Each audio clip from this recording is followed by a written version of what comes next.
Welcome to Holistic Health Made Simple, where you will find health solutions to set you free from the overwhelm of diet culture and frustration with the ever-changing health rules.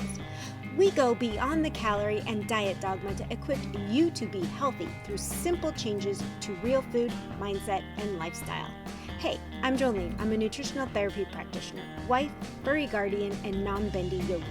Like you, I spent years chasing skinny instead of health. I finally learned that I needed to take a holistic approach to health and give my body what it needed to thrive. If you are ready to find a health plan that is tailored to you and your current health, solutions that are broken down into simple steps to make it easier to implement, results that are undeniable like more energy, improved mood, better sleep, and fat loss, this is the podcast for you. Pop in those headphones, take a deep breath, and let's get healthy. Hey there, have you ever uttered the term, "My metabolism sucks"? I know I have, and after talking to a lot of people, I'm sure there's a lot more people out there that have, or at least thought it. They figured, based on everything they've done over the years of dieting, trying all these fad diets, like regular dieting where it's caloric restriction, eating 600 calories, 1,000 calories, whatever it is, then maybe doing the grapefruit diet, the cabbage soup diet, the Special K diet. All of these things absolutely screwed up their metabolism. That's how they feel, and they feel that there is no way to fix it. At least I felt there was no way to fix it. I thought I was doomed. However, when you learn what metabolism is, why it kind of is screwy, you can then do things to help improve your metabolism. That sounds pretty good, huh? But first we got to understand what exactly metabolism is, why we're in this position in the first place. Your metabolism technically is every biochemical reaction that happens inside the body. Everything. Meaning that our body is a whole. So when something's not working right, it also affects the rate at which we're burning energy. So, you have some other issues, but we compartmentalize everything. When in reality, we're a whole. We work as a whole. So we need to get our body working as a whole to have an efficient metabolism.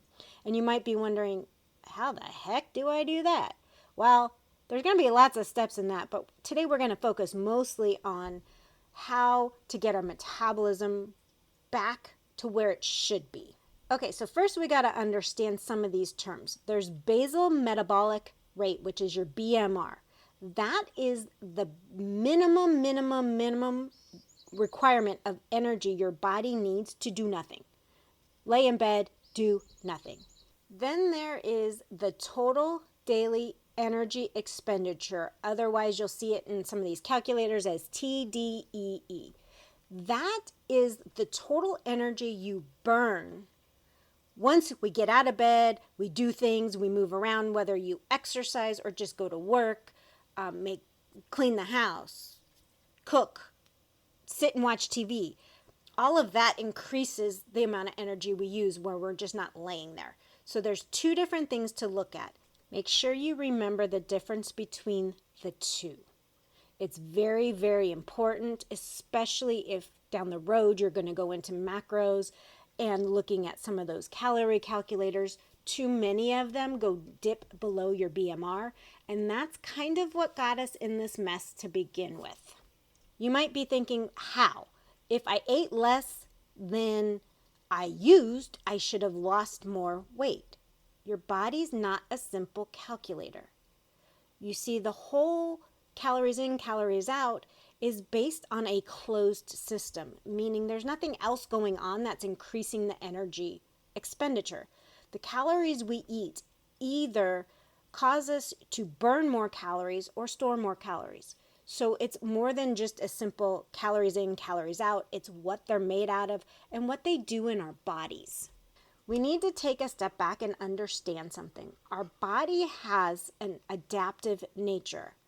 Its sole purpose is to survive and return to a homeostasis. Basically, it wants perfect balance of things running right. So when we're constantly not putting in enough energy and enough nutrients, the body figures out where it can short things so that it can use what it's given. It basically adapts so that you survive. that's how we can end up surviving at such lower calories than what we should be. Now, how do we use this adaptive nature to our benefit?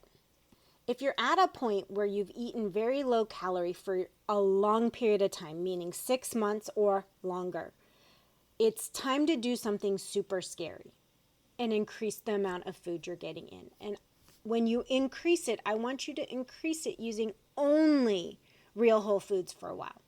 Take 2 to 3 weeks and eat what your maintenance level calories are. And there's lots of calculators out there that'll tell you that. And I don't care if you're larger now.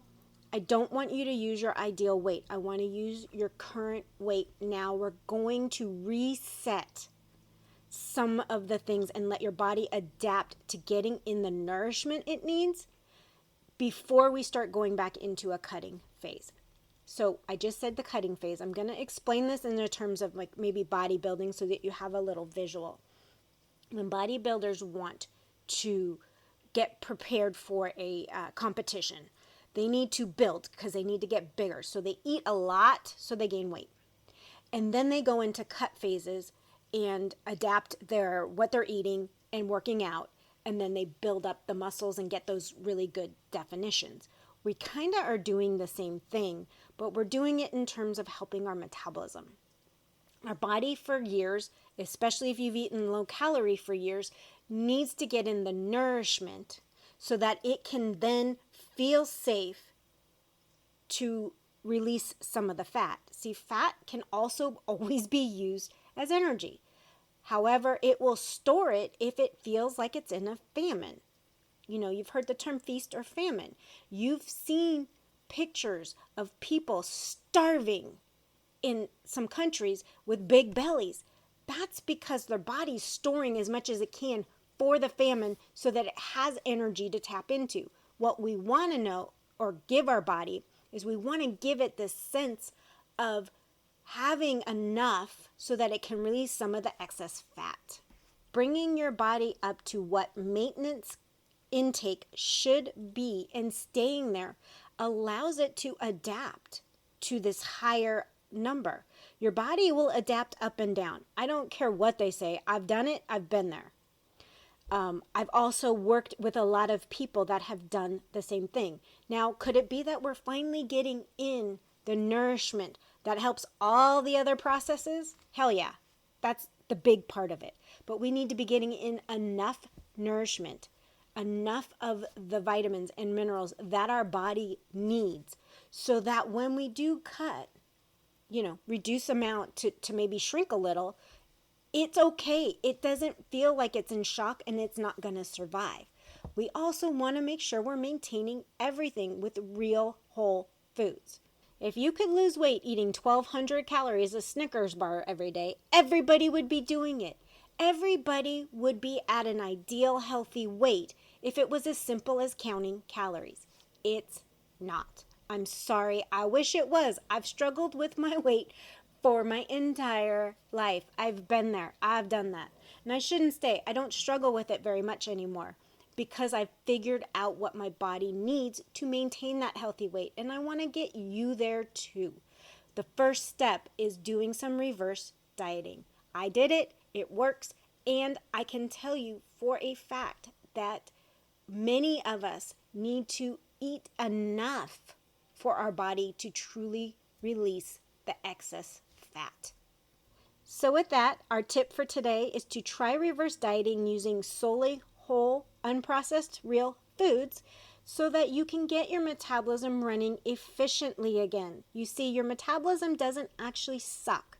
It's just not running efficiently. So on that note, friends, I will see you next time. Bye!